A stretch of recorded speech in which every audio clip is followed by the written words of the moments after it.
오르리 어떤 면에서 핸델의 10강의 중에서 중간이기 때문에 조금 도움되는 그러한 역사적인 것이라고 해가지고 무슨 새로운 것을 여러분에게 말씀드리는 것이 아니고 여러분에게 도움이 되는 그러한 그 이야기를 좀 먼저 하고 34번, 35번을 생각해 보겠어요. 핸델의 메시아를 말할 때 잘 알려지지 않은 그러한 그 사실들이 몇 가지가 있어요. 여러분 교재에도 제가 자세히 써놨거든요.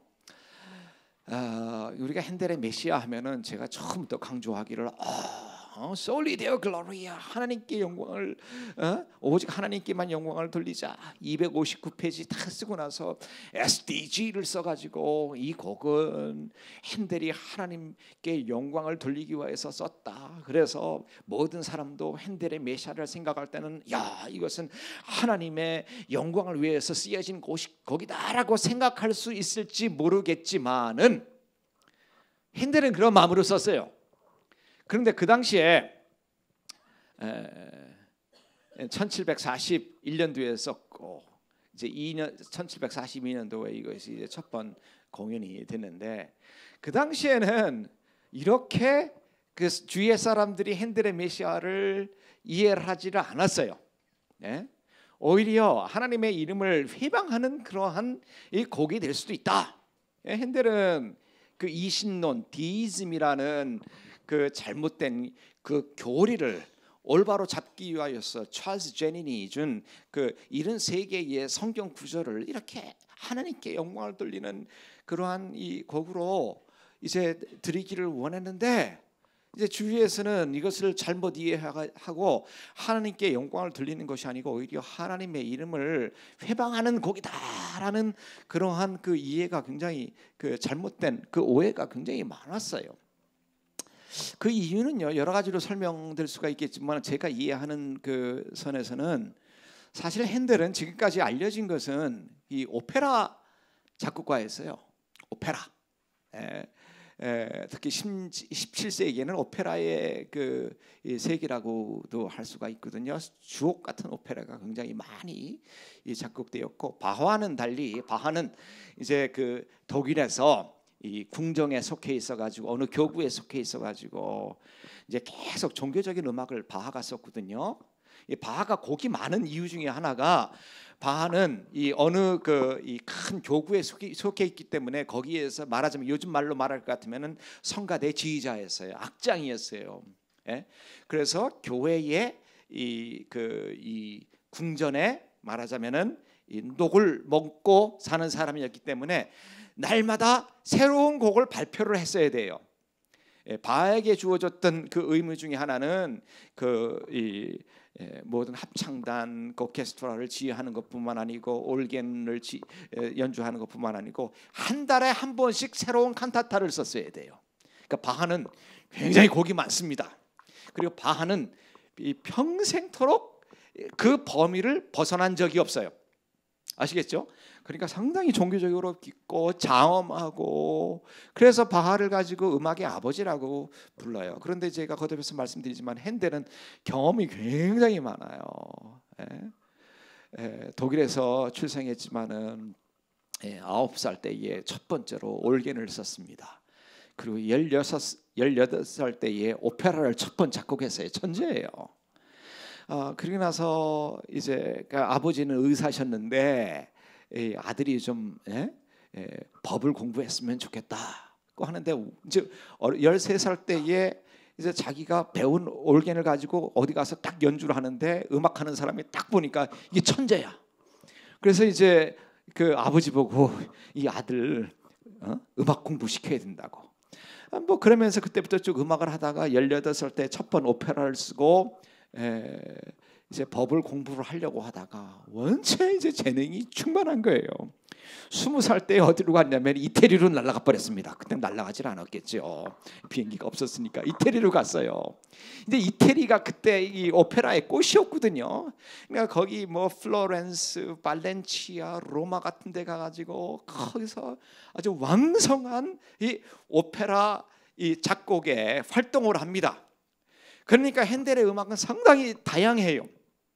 근데 오페라의 대부분 그 가사가 그렇게 거룩하지 않은 가사들이 상당히 많습니다. 그렇죠? 예? 비극적인 가사도 나오고 죽이는 것도 나오고 남녀의 부정한 사랑의 이야기도 나오고 그런 것을 이제 핸델이 굉장히 하나님을 경외하는 사람이지만은 그러한 경험을 굉장히 많이 했다 이겁니다. 근데 너무나도 이 오페라를 쓰다가 오페라의 그 인기도 하락되고 그다음에 오페라를 너무나 잘 쓰니까 동료 이탈리안 오페라 이 작곡가들이 핸델을 시기해가지고 방해를 많이 해서 이제 재정적으로 파탄을 3번이나 맞습니다. 요즘 말로 말하는 뱅크럽시를 3번이나 맞아요. 그래서 이제 1741년도에 나는 음악하고 나하고는 이제 인연이 없나 보다.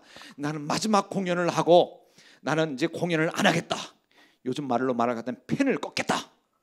해가지고 4월 달에 마지막 공연을 하는데 그 공연장에 누가 나타나냐면 찰스 제닌스가 나타나는 거야. 그래가지고 이 메시아의 이 대본 73개의 대본을 쫙 넘겨주는 거예요. 그것도 하나님의 어떤 면에서 만남이에요. 그걸 보는 순간 이제 핸델의 머리에서는 이제 자서전을 읽어보면 머리에서는 음악이 막 흘러나왔다고 이제 말하고 있어요. 예? 그래서 이제 이 집중해가지고 하나님께 영광을 돌리는 그 곡을 썼는데 많은 사람들이 아직 생각하기를 핸델은 오페라 작곡가야. 거룩하지 않은 음악을 쓰던 사람이야. 요즘 말로 말할 것 같으면은 유행가에서 사랑을 원하는 사람이 갑자기 찬송가를 쓴다. 잘 받아들이지는 않아. 시간이 필요해요. 에? 그리고 오페라는 그 당시에 어디서 이제 공연이 됐냐면은 극장, 극장에서 공연이 됐잖아요. 많은 일화가 있습니다. 마지막 오페라 핸델의 오페라가 올려갔을 때 소프라노 2명이 서로 시기해가지고 이 그 무대에서 막 머리채 크고 싸우고 또 핸델이 성격이 한가닥하는 모양이에요. 핸델의 그 보면은 덩치가 대단하다고. 연습할 때 말을 안 들으면 소프라노 가수 하나를 번쩍 들어가지고 요즘 말할 것 같으면은 그 완전히 그 인권 침해인데 창밖으로 내 던지는 그러한 아무튼 그러한 일이 있었어요. 그러니까 핸델이 무슨 이 하나님께 영광을 돌리는 것을 썼다 하니까 믿어지질 않아요. 그래서 맨 처음에는 이 노래가 이 찬양이 이 핸델의 메시아라는 말로 나온 것이 아니고 new sacred, 이제 sacred라는 말이 거룩하다라는 말, new sacred oratorio 이런 말로 제목이 나간 거예요. 그래서 런던에서 공연할 생각은 못 하고 그래도 영국의 중심을 런던에서 이제 해야 되는데 이제 그 당시에 한참 이제 유럽의 어떤 면에서 사업의 중심지가 런던이 아니고 더블린이거든요. 요즘 말하면 요즘 아일랜드, 노던 아일랜드, 더블린 거기서 공연을 하게 됩니다. 이제 후에 이제 런던으로 오게 되죠. 그래서 잘 알려지지 않은 사실. 첫 번째가 맨 처음에는 이것은 하나님의 영광을 돌리는 곡으로 물론 쓰여졌지만 사람들이 받아들이기에는 그렇게 받아들이지를 않았다 이겁니다. 그리고 두 번째 잘 알려지지 않은 사실. 우리가 핸델의 메시아하면은 크리스마스 때 이제 많이 부르잖아요. 성탄 들 때. 맞아요, 틀려요? 근데 맨 처음에 이 곡이 쓰여졌을 때는 핸델의 원함은 이 부활절 때 이 곡이 연주되기를 원했고 또 1742년 이 4월 12일에 더블린에서 첫 번 공연이 있을 때도 그날이 부활절이었어요. 부활절 때 이 곡이 이제 연주됐어요. 핸델에게 있어서는 이게 부활이라는 것은 아주 굉장한 의미가 부여집니다. 핸델이 가장 사모했던 것은 그리스도의 탄생도 그렇지만은 부활이었어요. 그래서 핸델은 유언처럼 항상 이런 말을 했어요. 자기가 죽는 날이 부활절이 됐으면 좋겠다. 부활절이 됐으면 좋겠다. 근데 그 유언이 그렇게 빗나가질 않았어요. 핸델이 죽었을 때 이 마지막 부활절 때 이 마지막 공연하는 것을 핸델이 보고 7일 후에 핸델이 돌아가셨어. 항상 부활절이라는 거. 그래서 어떤 면에서는 이 핸델의 메시아는 메시아의 그 탄생의 포커스가 아니고 메시아가 부활하셔서 부활하신 메시아가 어떻게 하나님의 나라에서 우리를 통치하실 것인가. 그래서 이제 핸델의 메시아가 첫 번 이렇게 지어졌을 때는 부활절 전후에 많이 이제 연주가 되었는데, 특별히 이제 핸델의 메시아가 좀 시간이 흘러가 가지고 이제 미국으로 간 후에, 이제 미국 사람들은 굉장히 뭘 포장하는데 굉장히 능하거든요. 제가 경험한 그 미국, 제가 이해하는 미국 문화는. 근데 가만 보니까 이 부활절에는 이 연주할 곡이 굉장히 많어. 연주할 곡이 뭐 종교적인 곡이 마태의 순환곡을 비롯해 가지고 연주할 곡이 굉장히 많은데, 이 성탄절에는 연주할 곡이 별로 없어. 그리고 뭔가 좀 이 페스티벌 분위기를 살려야 돼. 그래서 특별히 그 미국의 이 핸델의 메시아가 수출되고 나서 이제 이 성탄절에 이제 많이 연주됐는데, 우리가 딱 생각하기를 핸델의 메시아 성탄절 때 부르는 그러한 그 이 오라토리오 그렇게 생각하지만, 원체는 그 가장 강조되는 것이 부활절입니다. 내용적인 면에서 봐도 예수님의 탄생은요 3분의 1도 안 돼요. 1장 계속 다른 것이 나와요. 그러니까 이제 메시아는 크리스마스 때 불리는 곡이 아니고, 특별히 이 부활절 때 많이 불리었고, 특별히 핸델은요 부활절에 이 연주를 많이 한 것뿐만 아니고, 지난번에 잠시 언급했지만 런던에서 처음 이 공연을 몇 년 후에 초연 후에 했을 때 핸델은 이제 정상적인 음악회를 하지 못했고, 특별히 이제 그때부터 어떤 면에서 핸델이 그 생각하고 있었던 것이 이루어졌을지도 몰라요. 이 런던에서 첫 번 공연도 그렇고, 이 핸델이 직접 메시아를 지휘했을 때의 공연은 어느 때 이 핸델의 메시아가 이제 공연이 됐냐면은 대부분 이 불쌍한 사람들을 위하여서, 고아를 위하여서, 어린아이를 위하여서, 병원 건립을 위하여서 자선 모금 콘서트를 할 때에 핸델의 메시아를 핸델이 첫 번 지휘를 했고, 칠드런스 호스피털 런던에서 그것을 만들 때에 이 핸델의 메시아를 공연했고, 핸델의 많은 이 자기가 직접 공연한 것의 대부분의 공연은 이 사회의 약자들을 위하여서 이 공연이 이루어졌어요. 그러니까 어떤 면에서는요 핸델은 그 메시아 하나님께 영광 돌리면서 이것은 인간의 귀만 즐겁게 하는 것이 아니고, 하나님 나라의 진정한 복음은 이 약자들을 위하여서 다가가는 것인 걸 핸델은 분명히 깨닫고 올바르게 깨달은 거예요.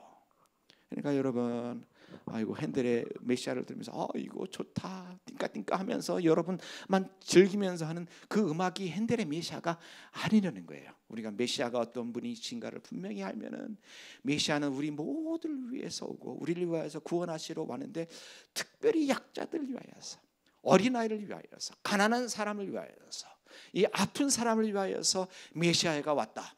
핸델은 그러한 삶을 살았어요. 올바로 깨달아야 돼요. 또 잘못 알려진 사실, 메시아는 엄청나게 빠르게 작곡되었다. 맞는 사실인데요. 이제 8월달에 이제 그 4월달에 대본을 4월 12일 날 받아가지고, 물론 이제 그간 이제 머리로서 많이 구상을 했겠죠. 구상을 해가지고 24일에 걸쳐서 작곡을 합니다. 오케스트라 부분까지 작곡을 합니다. 이제 뭐 저는 쉬어보지 않았지만 이렇게 기록을 보면 25만 개 정도의 이제 음이 있대요. 핸델의 메시아. 그것을 누가 계산해 보니까 1분에 12개 내지는 15개의 음을 쓴 거야. 하루에 거의 뭐 열 몇 시간씩. 상상이 됩니까? 그러니까 이미 뭐 이 받는 순간 이 하나님께서 그에게 천재적인 음악의 악상을 주어가지고 천사의 음악을 만든 거예요. 그런데 놀라운 사실이 25만 개의 음을 이렇게 기록했는데, 거의 잘못 기록한 것이 거의 없이 퍼펙트.